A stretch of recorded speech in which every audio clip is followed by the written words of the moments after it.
Oi, meu nome é Yang e eu tô aqui de novo pra falar sobre Death Note. Só que eu sei que teve um vídeo em que eu falei que toda vez que eu viesse falar sobre Death Note, muito provavelmente era porque eu tava com preguiça de pensar em alguma coisa. Só que dessa vez não é. Dessa vez eu fui gravar um vídeo hoje de manhã pro Teco Teco.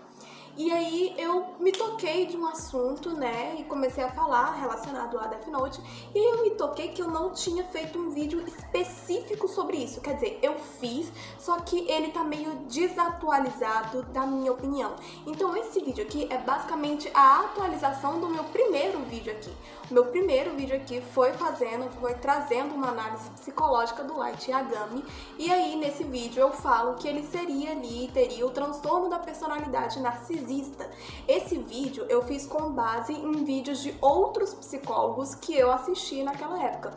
Só que hoje eu já tô um pouco mais avançada no curso de psicologia e peguei por mim mesma para tentar analisar o Light. Então eu cheguei a uma nova conclusão e resolvi trazer esse vídeo aqui. Eu gostaria de deixar claro duas coisas. Primeiro, eu ainda sou um estudante de psicologia, então eu vou tomar muito cuidado com tudo que eu vou falar. Tudo que eu vou falar vai ser relacionado a todos os estudos que eu já tive sobre o assunto. E segundo, que é importante de saber, não se fecha diagnóstico para personagem, tá?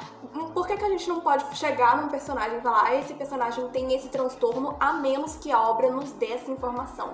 Porque para você fechar o diagnóstico de uma pessoa ali na questão mental, né, você precisa analisar todas as nuances da vida dessa pessoa. Então a infância, a pré-adolescência, a adolescência, as coisas que ela já sonhou, o que ela costuma pensar, tudo isso vai influenciar no diagnóstico. Muitas vezes até como era a relação dos pais dessa criança enquanto ela ainda estava ali no processo de gestação é importante e influencia na hora do diagnóstico. Como do personagem a gente só tem acesso a uma parte limitada da vida dele, que é só aquilo que o autor e a obra nos entrega, a gente não pode fechar um diagnóstico, mas a gente pode usar personagens como objeto de estudo, que é o que eu gosto de fazer particularmente e inclusive é uma coisa que me ajuda e muito no meu curso. Então esse vídeo aqui é meramente ilustrativo, tá? Eu só vou explicar o meu ponto de vista acerca desse personagem e eu não tô fechando diagnóstico nenhum, tá? E ainda não sou formada na área. Então, tendo esclarecido esses pontos, vamos começar. Let's go! Tá. Light Yagami é o protagonista de um dos animes mais famosos que existem, que é o Death Note. O anime trata da discussão acerca do que é justiça, trazendo dois pontos de vista diferentes, sendo um desses pontos de vista o do protagonista Light Yagami, que após encontrar um caderno escrito Death Note, que em tese teria caído do céu, ele usa o caderno como arma para punir os malfeitores e assim aplicar a justiça no mundo, ou pelo menos o que ele acredita ser a justiça. Tendo esse contexto, é importante ressaltar que a maior parte da obra a gente vai acompanhar o Light. Apesar de a gente ter o personagem deuteragonista ali, que seria o L, que é algo que representa ali, né, a outra visão de justiça, a obra foca um pouco mais no Light por ter ele como protagonista e por ter ele como o portador do Death Note.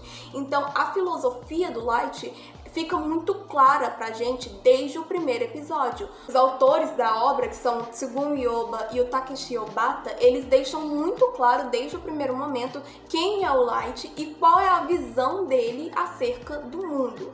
E a gente tem algumas poucas informações sobre ele, do passado dele, mais relacionadas ao passado. Sendo essas informações a seguinte: ele é um aluno excepcional, considerado o aluno número 1 do Japão.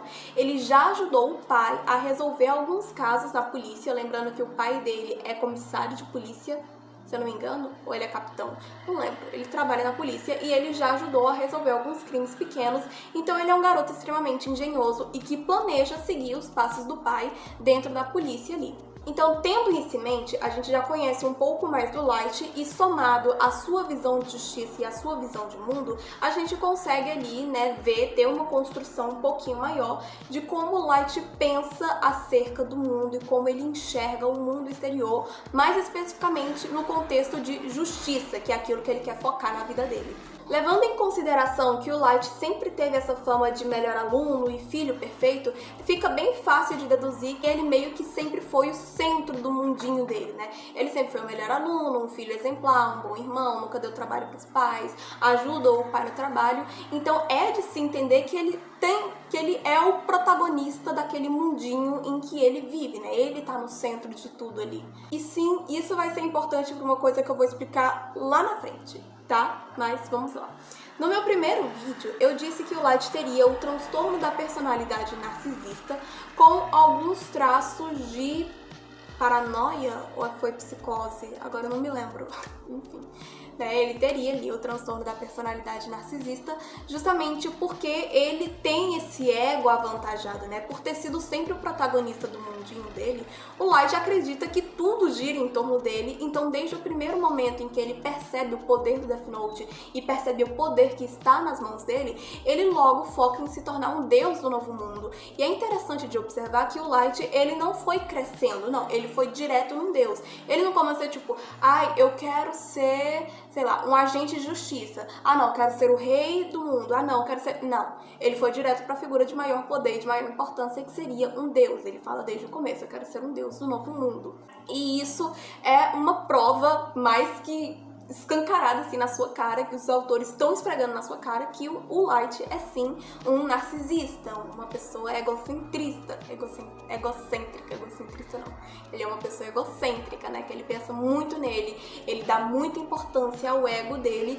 e dá pra ver que a vida toda, tudo que ele faz gira em torno dele, pensando apenas em benefício próprio. Em momento algum, ele planeja beneficiar os outros, ele só pensa nele mesmo e eu vou explicar o porquê de eu ter dito isso mais lá na frente. Vamos para a parte um pouco mais psicológica da questão. No primeiro vídeo, como eu já citei umas 3 vezes anteriormente, mas eu vou citar de novo, eu disse que ele teria o transtorno da personalidade narcisista. Só que hoje em dia eu já não acredito nisso. Hoje em dia eu acredito que o Light ele tenha sim a característica narcisista, mas não como transtorno de personalidade.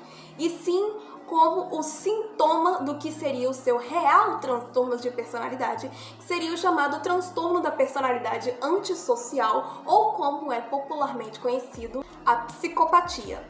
Sim, eu acredito que o Light seja um psicopata. Aí, tu tem uma carinha de psicopata, meu brother. Eu vou te falar um negócio. Vamos dar uma pontuada ali para vocês entenderem um pouco a diferença do narcisista e do psicopata. Lembrando que eu vou falar muito por cima, mas muito por cima mesmo. Então assim, se você quiser pesquisar um pouco mais a fundo sobre isso, sinta-se à vontade, porque eu realmente só vou dar uma pincelada rápida para vocês entenderem um pouco a diferença desses dois, tá bom? Esses transtornos, na verdade, eles são muito parecidos um com o outro, porque o narcisista, né, e o psicopata, ele normalmente tem ali como característica o narcisismo, né? Os psicopatas, eles tendem a ser muito narcisistas como forma de sintoma mesmo. O que diferencia um transtorno do outro é uma palavrinha chamada perversão. Mas não é perversão desse tipo de coisa aí que você tá pensando, não. É de perversidade, no sentido de maldade mesmo. O narcisista, apesar de ser aquela pessoa que só se preocupa consigo mesmo, ele não chega a ser uma pessoa perversa, ou seja, ele não chega a fazer maldades muito grandes com outras pessoas, no sentido de machucar alguém. Claro, eles machucam o emocional, mas eu tô falando de fisicamente mesmo, sabe? Eles não têm, sabe, essa violência, assim, pode-se dizer. Já o psicopata, ele é perverso, ele machuca as pessoas porque ele gosta de machucar. Obrigada, doguinho. Então, a doutora Ana Beatriz, que pra você que não conhece, é a autora de Mentes Perigosas, ela falou, agora eu não vou lembrar se foi em um vídeo ou se foi em um podcast, que a partir do momento que o narcisista começa a demonstrar traços de perversão, a gente já tá entrando ali num ramo de um psicopata, muito provavelmente. E uma outra coisa que é muito importante de ressaltar é que o psicopata, ele não tem empatia. Muita gente fala que o psicopata não tem emoção e isso não necessariamente é verdade. Eles têm emoções, só que as emoções deles são diferentes das nossas pessoas normais, porque eles não têm empatia. A psicopatia é justamente isso, é aquela pequena região do cérebro que é relacionada ali ao sentimento de empatia que apresentam um mau funcionamento ou simplesmente não funcionam nessas pessoas. Então elas literalmente não têm empatia, mas elas sentem alegria, raiva, tristeza, assim como eu e você, só que tudo na lente delas, entendeu? E aí quando a gente fala que elas não têm empatia, significa que elas não estão nem um pouco preocupadas se elas vão machucar amigos, familiares, um cônjuge, uma pessoa completamente desconhecida. Eles não se importam, eles só se importam consigo mesmo e em satisfazer os seus desejos perversos. Então não rola a questão da empatia aí. O narcisista também não tem empatia e é isso que faz com que exista uma certa confusão na hora de falar desses dois transtornos. Tá, mas Yang, por que você desistiu de falar que o Light seria um narcisista e começou a achar que ele seria sim um psicopata? Por causa de um quadro que tem aqui no mangá de Death Note, tá? Essa aqui é a edição do mangá que eu tenho. Eu tô contra a luz, então ela fica brilhando. Assim, se eu virar um pouquinho de lado dá pra ver. Chega mais pertinho, ó. Deixa eu ver se vai. Aí, ó. É a edição All-in-One, que é basicamente uma bíblia de Death Note, entendeu? Tem toda a história compactada num livro só. E aí eu tava lendo, né? Eu tô lendo o mangá. E aí tem um quadro que não foi animado, né? Não tá no anime. E foi o que me fez chegar a essa conclusão. A gente sabe que no anime, numa determinada parte do anime, o Soichiro Yagami, que é o pai do Light, ele morre, né? E aí o Light, ele chora. Só que todo o fandom fica meio incerto se ele tá chorando pela morte do pai ou por não ter conseguido alcançar o seu objetivo ali, o seu plano naquele momento. Né? Então rola essa confusão. E muita gente acha que o Light não seria um psicopata justamente porque ele é muito ligado à família e ele jamais mataria a família dele. Ele se preocupa ali com a família dele, com o pai dele, quer seguir os passos do pai, ajuda a irmã nas tarefas escolares e tudo mais, né? Tá sempre ali sendo um bom filho e respondendo bem à mãe. Então muita gente fala, ele não é psicopata porque ele tem essa relação amorosa com a família dele. Só que não. Eu vou deixar aqui a fotinha do quadro, né? Eu não vou poder, infelizmente, abrir aqui pra mostrar pra vocês, mas eu vou deixar aqui a fotinha. E sim, essa edição é em inglês, tá? Então eu vou traduzir pra vocês mais ou menos o que ele falou. Como eu disse, eu não vou abrir aqui agora, então eu vou traduzir bem pelo que eu me lembro mesmo, tá?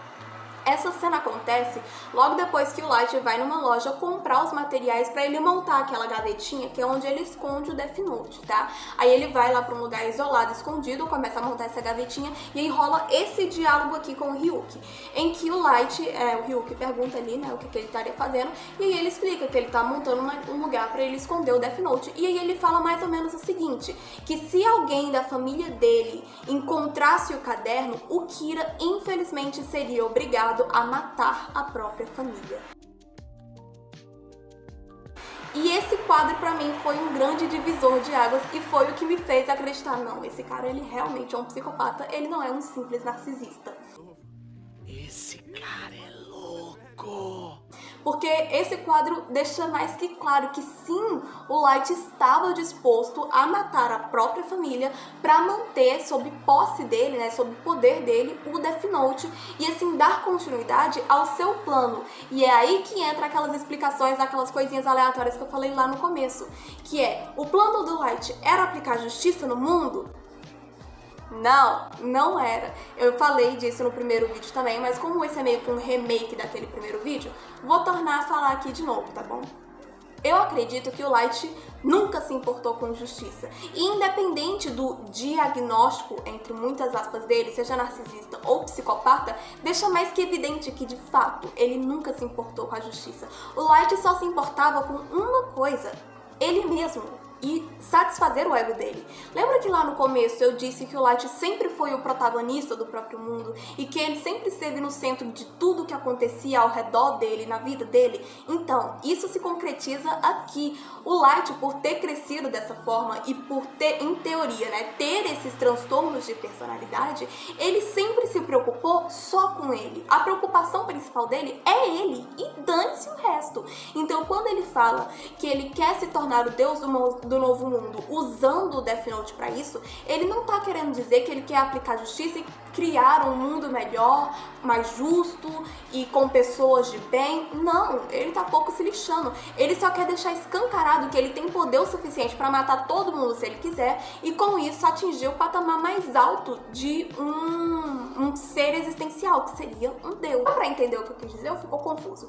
Eu vou tentar resumir aqui. Basicamente, ele só se importava em ser o centro do mundo e não em aplicar justiça. Um outro momento que evidencia isso pra mim é aquele diálogo que ele tem com o Ryuki, em que o Ryuki oferece pra ele os olhos de Shinigami e ele nega. Por que eu acho que esse momento é uma evidência, pelo menos pra mim, de que ele não estava nem aí pra justiça, tá? Na minha visão, se o Light tivesse verdadeiramente, genuinamente preocupado em aplicar a sua filosofia de justiça no mundo, ele teria aceitado o acordo dos olhos de Shinigami e teria começado a procurar um outro alguém que compactua com as ideias dele para que ele pudesse passar o Death Note adiante, assim como ele fez lá com o Nier e com o Melo. Ele treinou ali pessoas para darem continuidade ao legado de L, ao detetive L, porque ele se preocupa em aplicar a justiça para os criminosos hediondos. Então ele se preocupa não em manter a sua posição de L, o maior detetive do mundo, mas em manter um mundo mais seguro, sem criminosos que cometem aqueles crimes hediondos, que normalmente são os crimes que ele resolve. Então o Light, ele teria feito mais ou menos o que o L fez, que seria procurar um sucessor pro Death Note e pro título de Kira. Então ele teria aceitado o acordo dos olhos de Shinigami. Mas ao contrário, ele nega, porque ele sabe que isso vai reduzir o seu tempo de vida. E se ele tem o seu tempo de vida reduzido, ele não vai poder desfrutar da sua posição de Deus no Novo Mundo. Então qual o sentido disso, né? Olha... Não. Ele tem toda a razão. E um último ponto que eu gostaria de pontuar aqui é justamente o momento em que existe essa quebra na filosofia do Light, porque nem o Light segue a própria filosofia dele. Qual é a filosofia dele? Punir apenas os criminosos e malfeitores e manter as pessoas boas e honestas no mundo. E em que momento o Light quebra essa filosofia dele? A partir daquele momento em que temos aquela cena icônica dele tentando matar o L, né? No caso, o Lindsay L. Taylor, quando ele aparece lá na televisão, que na verdade não é o verdadeiro L, é só um cara encenando, e aí ele vai lá e escreve o nome dele no Death Note. E por que que nessa cena a gente tem a quebra de filosofia do Light? Porque antes dessa cena, ele tava falando que ia punir apenas os criminosos, né? Apenas as pessoas ruins do mundo. E o L, ele não é uma pessoa ruim, né? Ele não é um criminoso, ele não traz malefícios à sociedade. Ele apenas ia de encontro com a visão do Light, ou seja, ele era apenas uma pessoa que pensava de uma forma contrária a ele. Era alguém que estava se opondo ao Light. E por esse motivo, o Light acredita que ele deveria morrer, né? Ele tenta matar ele. Então ali naquele momento, o próprio Light quebra a filosofia dele, o que comprova que ele nunca esteve realmente engajado com essa filosofia ou com a justiça em si. Ele só estava preocupado com ele mesmo e com o status dele dentro da sociedade. Então, tendo pontuado tudo isso, tendo trazido aqui a minha nova opinião e visão acerca do Light, né, sobre o que eu acredito que ele tem em questão de questões mentais, assim, de transtornos de personalidade e tudo mais, eu vos deixo, tá? Não se esquece de curtir, compartilhar, se inscrever pra me ajudar, né? Isso me ajuda bastante. E deixa aqui nos comentários qual é a sua opinião, se você é time L, se você é time Kira, qual que é a sua opinião sobre o Light, se você gosta ou não gosta dele, se você concorda ou não concorda com ele, se você concorda ou não comigo sobre a minha teoria dele não se importar com a justiça, ou sobre com a minha teoria de ele ser um psicopata. Deixa aqui nos comentários a sua opinião. Eu gosto muito de ler pessoas que têm opiniões contrárias à minha. Eu não sou igual ao Light, tá? Eu aceito pessoas que têm opiniões contrárias à minha e gosto especialmente de ver os argumentos delas pra defender a opinião delas, porque muitas vezes eu até consigo repensar e acrescentar alguma coisa na minha opinião, tendo ali contato com pessoas que têm, né, opiniões contrárias às minhas. Então, deixa aqui nos comentários a sua opinião sobre Death Note, sobre o Light e afins. E lembrando também que todas as minhas redes sociais vão estar na descrição do vídeo, só não o meu TikTok, porque eu me esqueci. Mas enfim, vai estar o meu Instagram, o meu Twitter e o meu perfil no Scoob para vocês acompanharem as minhas leituras lá na plataforma da Corujinha Azul. E no mais, era isso. Esse foi o vídeo. Muito obrigada se você viu o vídeo até aqui. Um beijo e